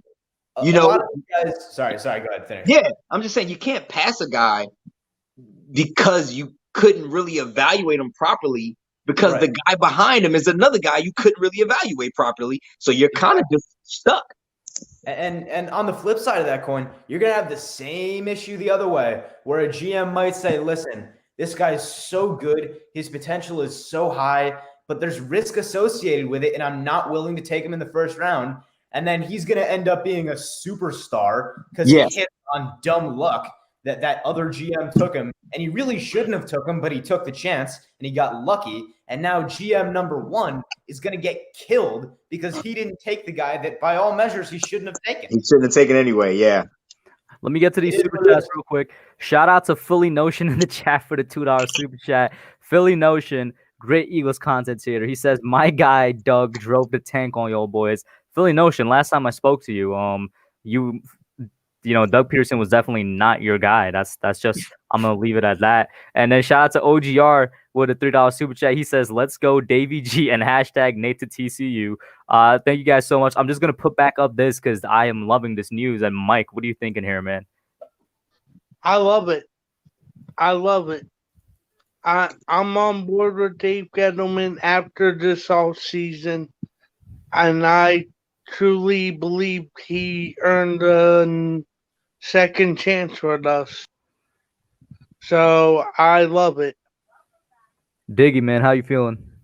Yeah, I mean, this past offseason, you can't really blame anything he did. You can't really say anything that he did was horrible. His thing is things that happened years ago, and then you're not even sure if ownership contributed to those picks or not. So the Nate Solder thing, I mean, what else was he supposed to do? He had to go out and get the best tackle on the market, and it just didn't work out. So I give him another year as long as he's able to supplement what he's already built with complementary pieces, which is something he kind of struggled with in Carolina. But I think he's learned. I don't think he's stupid. I mean, thank you. I love that you said that. I feel like people, not just Giants fans, but fans around the NFL for some reason have the idea that Dave Gettleman is a stupid dude. I don't know. Like, I feel like Gettleman trolled him a little bit last year's draft where he had the one laptop out in his setup. And I think we all know that's definitely not the only thing he had in his actual setup. But Dave Gettleman is not a stupid guy. Like, come on. Yeah, and I'll tell you what. I think a lot of this Just got my move. one laptop. I'm on my one laptop right now. But I think when it comes to these moves, Diggy's hitting the nail right in the head, bro. I touched on this earlier, and I said that this is why I wanted him back, because I think this last offseason was the first time that he was really making the moves he wanted to make. And based on that, there's no real reason to fire him. All the moves he made this past offseason were home runs. So at the end of the day, I don't see any reason not to bring him back. I love that we're keeping the continuity, because I'll tell you what, my worst case scenario, apocalypse scenario, is that Dave Gettleman either retires or gets fired. A new guy comes in and blows the whole thing to the ground. That is worst case scenario, because like you said, Dave Gettleman has built a foundation. Can he build the house on that foundation? Remains to be seen. But at least he's built a solid looking foundation. And the worst thing that could ever happen is a new guy coming in and saying, no, this is my team, and blowing that whole thing down. That would be worst case scenario. But I know Mike wanted to talk. Sorry, I had to get that in there. Go ahead. I have nothing to say, but I agree with you.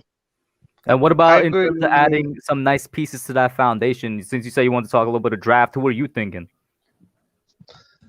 I would love Devontae Smith, but I just feel he's gonna be gone. I would love Patrick Surtain, but again, I think he'll be gone. So I'm in the voice of, if we don't pay Leo to get Kwity Paye. Sure. And listen, I think you're hitting on something that's really important, which is when it comes to the draft, there's always going to be, and this really bothers me, when some fans go with stuff like, oh, we should have gone Quentin Nelson and Nick Chubb in the second round, or we should have done XYZ thing. And they're looking back in hindsight. The important word is in hindsight, and saying what the better move would have been. It is so easy to play Monday morning armchair GM instead of actually making a confident move in the moment. And that's always going to happen. So at the end of the day, when you're looking at where we are with a foundation and with what we have at the moment, when you go into free agency, that essentially decides how you play your draft. So there's two ways you can look at it. You can be aggressive and look to get your supporting cast in free agency, and then hope that your big stars, your big talent comes in the draft and that they fall to you in a Devontae Smith or a Jamar Chase or somebody. Or you can play conservative and try and go out and get your big name weapon in the offseason and then get your supporting cast in the draft. The problem with each is that there's huge potential that you look like a moron either way. So at the end of the day, just I think when you're evaluating a GM's moves, right, I think the only way you can really do it is look back and say, okay, not did this end up being a good move, but at the time, was this a good move? Did it make sense? Is there any reason why you absolutely should not have done this? Because if the answer to that is yes, then you have a problem. But if you're looking back and saying something like, well, I mean, how could he not? You can't blame a guy for that. So when you go into a draft, in my opinion, I prefer to be aggressive. I want to just get the absolute best I can and try and nail that thing. But I get either way. It's just a philosophy thing at the end of the day. Other than the DeAndre Baker draft, other than DeAndre Baker pick, if you go back and really comb through the draft, we didn't miss any players. Like, it wasn't like a guy that we got at a certain spot that somebody like right a pick or two behind him was amazing. You know what I mean? Like awesome. Yeah, it was always a steal in the draft where a guy is a third or fourth rounder and becomes a Pro Bowler, but every team missed that guy. Exactly. And nobody would have drafted Thank a you, third Horseman, rounder for saying that. You know what is a great example that people love to point out to say that, but I'm like, well, every team missed on him. Fred Warner in 2018, because we took Lorenzo Carter over Fred Warner in the third round. I'm like, well, everybody took somebody over Fred Warner in the third round. What's the point that you're trying to make here? Yeah, right. Exactly. Everyone could have traded up and drafted Mahomes. The Chiefs weren't the only one with a phone. They weren't the only GM with a landline. Someone else could have picked up the phone, made a phone call, and drafted the best quarterback of our generation. But they didn't. Do you know why? Because at the time, it was a pretty weird, dumb-looking move. Yeah, at the time, Mahomes was a guy looked at with more downside than upside. Yeah. He was a big question mark. And the Chiefs, and the Chiefs were playing with house money too. If you remember, they still had Alex Smith. Yeah, so they could afford to make that gamble and it not pan out, or they could afford to make that gamble knowing they didn't have to play him first year. And that's a big difference too. When you got to play a guy first year, are the Jets going to still have Sam Darnold under, under center next year, under contract? Now, do you bring in another rookie and keep Sam Darnold on the team? What are they going to do there? If they draft a quarterback, they have to find a trade partner for him. They can't keep Sam Darnold and then draft his replacement when he's still on his rookie deal. So they're in a rock and a hard place. But, another team, say the Colts wanted to make a Chiefs type move. Say they wanted to trade away their whole future drafts for the next 3 years to move up and take the second best quarterback off the board or the first. Say they trade for the Jets pick. Say the Jets can't find a trade partner or whatever, and they say, hey, we'll trade for your pick. We'll give you everything for the next 3 years. That makes sense because they still got Phillip Rivers next year. They won't have to gamble on a guy and then make him start immediately. That means a lot. Sorry. Yeah. But I would say, really quick, back to the Dave Gettleman thing, where am I happy about it? What you were saying about bringing a new guy, the point that you made about somebody else coming in and blowing it up, it reminds me of what J.J. Abrams did with Star Wars The Force Awakens, the first of the prequels, and then Kathleen Kennedy brings Rian Johnson in the next one, and he completely scraps everything that J.J. Abrams did in The Force Awakens.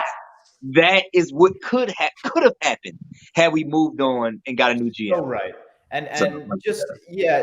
First off, that is one of the best sports metaphors I've ever heard in my life. So props for that. And second off, what you were talking about before is the mysterious shrouded labyrinth that is quarterbacks in the NFL.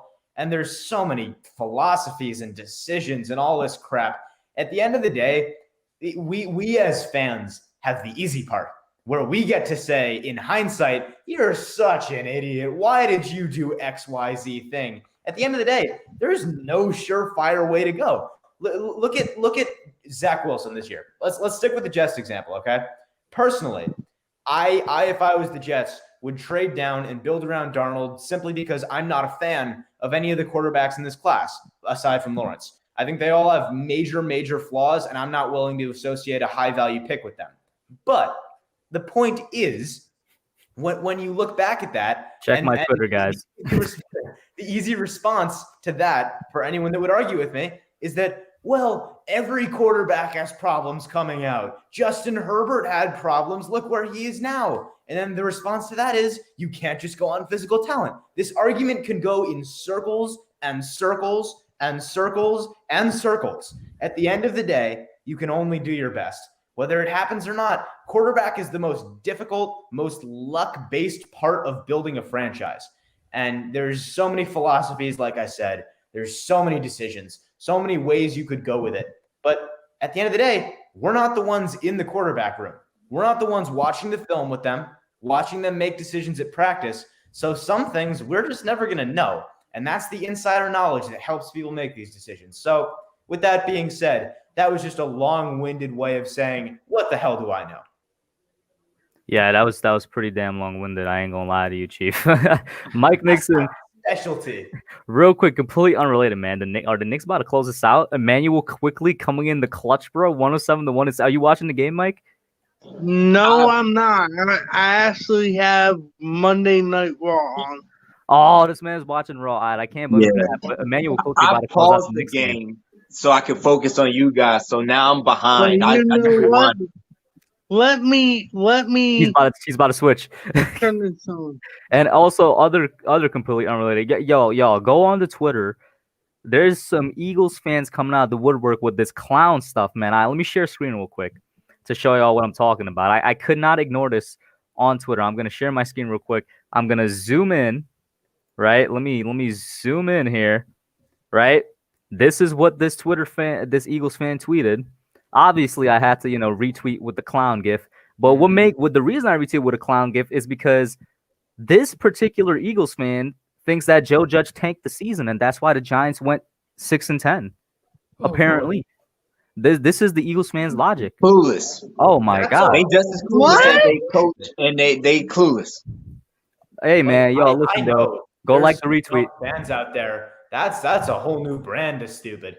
That's a whole new clownery that I've never seen in my life before. I agree, bro. Nate. I agree. Oh, hats off to that lady for just finding a whole new realm of idiotic. That was impressive. The Eagles, to their credit, if I have to credit the Eagles for one thing, they consistently outperform my expectations in one area, and that area is despicableness as a franchise. Like, man, listen, that is equivalent to Trump still trying to win this election. We're not going to get politics. That's the equivalent to that. I thought the Eagles, they had hit rock bottom, and then they pulled out a shovel. I'm impressed. Hats off. Diggy, your thoughts on that? I saw Diggy shaking his head as soon as I shared the screen, and he actually liked it off screen as well. Yeah, I mean, the Eagles, my beef with the Eagles it's been a long-standing thing. I mean, ever since like the playoffs, with them beating us in the playoffs, and then that Deshaun Jackson thing, I've devoted like a lot of my time into just hating them.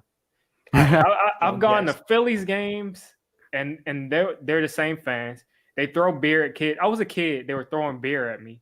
Like, it happens all the time. It's just a special place. Yeah, it's terrible. It just is. I don't get it. I'm glad you brought up Deshaun Jackson because I hate that man so much. Deshaun Jackson is everything I hate about the Eagles. Like, for so long, I didn't have a real reason to hate him so much because he was just a player that was kind of a jerk. And then I was delighted because this past offseason, I got a real reason to hate him, which is when he posted a Hitler quote. And he was like, with all that anti-Semitic crap. And I was like, you know what? I finally get to hate you for real. Thank you. That was nice. Mm-hmm. Yep. I mean, hey, man. Yeah, go on, Dig. I was going to say with the Gettleman thing, I mean, a couple of years ago, I used to watch teams, and I would just watch like the ball tip off of someone's shoelace and then end up in the air and get intercepted from Eli because he had the most like entertaining interceptions ever. And it would be like the 6th round pick for another team. And I'd be like, what if we had players that we drafted in the 5th, 6th round that were making plays? And we do. We have players that are drafted in the 3rd through 7th round consistently making plays for us. So how can you fire Dave Gettleman when he has 2 starting offensive linemen drafted after the 3rd round? He's got Carter Coughlin playing minutes and not hurting you. He's got Cam Brown playing minutes, not hurting you. And Lorenzo Carter, people were upset that he left, and he's a 3rd round pick too. So he's hit on a lot of these guys. And then a lot of people thought that Ryan Conley would be really good. That was disappointing. That's kind of it. I think what happened with him was the injury, though. I agree. Yeah. I was a big fan of it. And the injury really is the only thing I can imagine that caused that, because he really did seem he seemed like Blake Martinez. He seemed like fly around the field making tackles. Coverage wasn't great, but he was flying around. He was hustling. He was making hits. He was everywhere, it seemed like. And then football, maybe next year we have a good year. Should not be. I said in my recent video, when I looked at the stat sheet, right? It's one thing when you got late round picks, like last year. We had late round picks playing for us because we had no choice. We had no talent in certain positions, right? So you can't clap up the GM when you got a late round pick that is playing major minutes because you don't have talent on the team. But when you take a guy like Tay Crowder, right, and see that he led our team in tackles in a must-win game for a chance to go to the playoffs, that's not just a late round pick getting playing time because the team sucks. That is, you found a late round pick that can play because he helped our team win that game, and he was in there for a reason. If David, we talk about steals of the draft. If you got Mr. Irrelevant helping you win a game, you can't say you don't want the GM to beat it, or you can't ignore that when you're thinking about the pluses and minuses of what the GM did in his tenure as a GM. Massive facts, because that's what we talk about. That's the whole argument here, which is player scouting. And if you want to talk about player scouting, like you can say, oh, it's just the late round picks. They're not star players. That's what player scouting is. How can you disregard that? And by the way, I think it's Marjorie and Sunday in the chat talking about how next year we're gonna come for those Eagles. And okay, first of all, pause on the way he said it. Second of all, I agree with the message, but pause on the way he phrased it. I was like, we're gonna destroy the Eagles next year. In my podcast last night, I was like, when we face the Eagles next year, we're like hanging like 50 points in their head. We're gonna absolutely destroy them and stomp them out. Using a Giants phrase, stomp them out. Stomp them out. Of course, it's the hub that heard that and thought what you thought. Of course it is. Makes sense.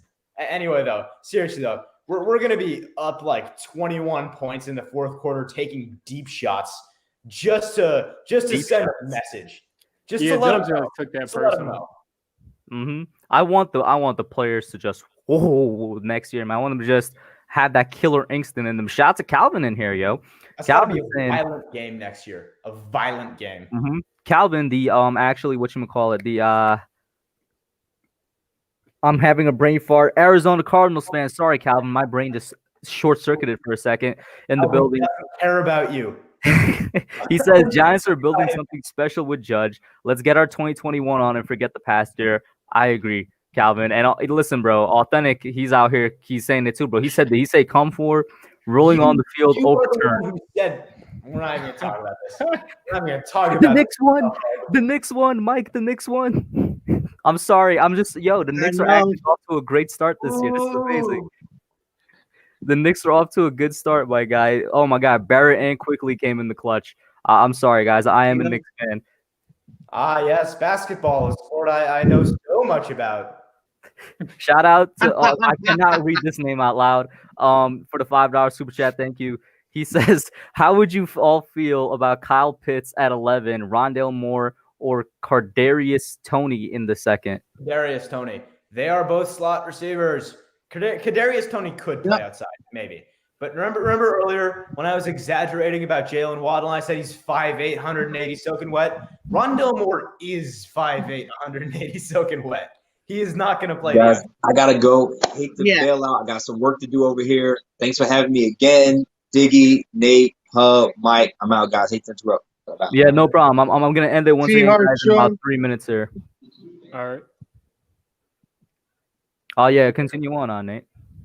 I mean, there's not a whole lot more to say. Listen, I'm going to say this about a lot of receivers in this draft. A lot of great receivers in this draft, like Jalen Waddle, like Rondale Moore, like Kadarius Toney, who are really, really good explosive slot receivers. The key word there being slot receivers. No more of this Golden Tate, Sterling Shepard, and Austin Mack. Please, no more. We need boundary receivers who beat corners one-on-one in press coverage. Please. Yeah, one thing I'll say to give Golden Tate some credit, some slack. This offense was not built for him at all. True. I mean, how do we not throw him more than like one screen this entire year when he's the Yak King? We didn't give him any situation. I'm gonna keep it real with you. It seemed like from the beginning of the year, Tate was like just left out from the beginning of the year. Yeah, I mean, they probably just don't like him as a person. But I mean, last year we threw him a screen, and like at like 53 years old, he ran like 60 yards for a touchdown. 50. So like, I don't understand why we didn't give him any opportunities to actually use his talent. And for some reason, he was the best.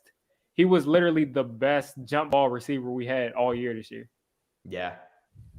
I mean, yeah, it does seem like a waste, but this is one of the many, many problems with having an offensive coordinator that isn't taking advantage of your talent and isn't using your talent correctly.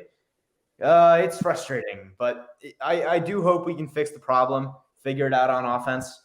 And the other thing is, it is more than just Garrett.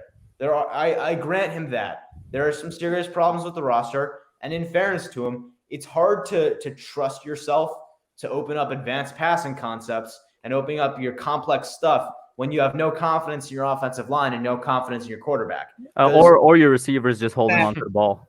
That too, because there was no unit of this offense that was playing consistent football at a high level. So in fairness to Garrett, in the idea of fairness, it's not all his fault. But at the end of the day, I love the old expression, control the controllables.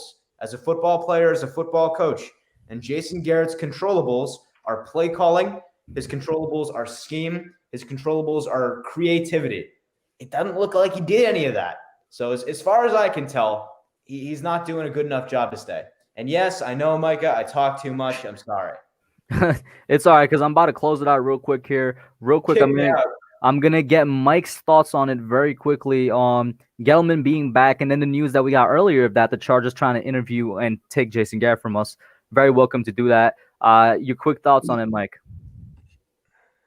Hey, like I said, I love that Gettleman's back. And as far as Jason Garrett, I mean, bye-bye. Bye-bye. If he is gone, my guy, Chargers, listen, bro. Jason Garrett's the offensive guru. He's going to take Justin Herbert to the next level, bro. The Jets, I see that you want to get Patrick Graham. Once again, I have footage of this man lighting a garbage pail on fire in the middle of a road and also cussing out a family, bro. You do not want Patrick Graham, okay? Leave that to the Giants. Shout out to everybody for coming in here. Everybody in the chat, love you guys. Joseph Clark, Edward Chan, authentic. Yo, Hub, let me get my quick thoughts on the Eagles. On the Eagles, go ahead, because that Eagles fan was tripping. It was disgusting and pathetic. Now I would have not cared if they would have just started Nate Sudfeld completely. Sure.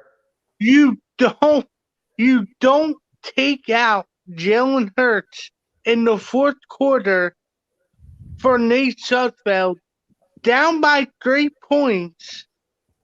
It has tank written all over it. And as far as Joe Judge said, he would never do this.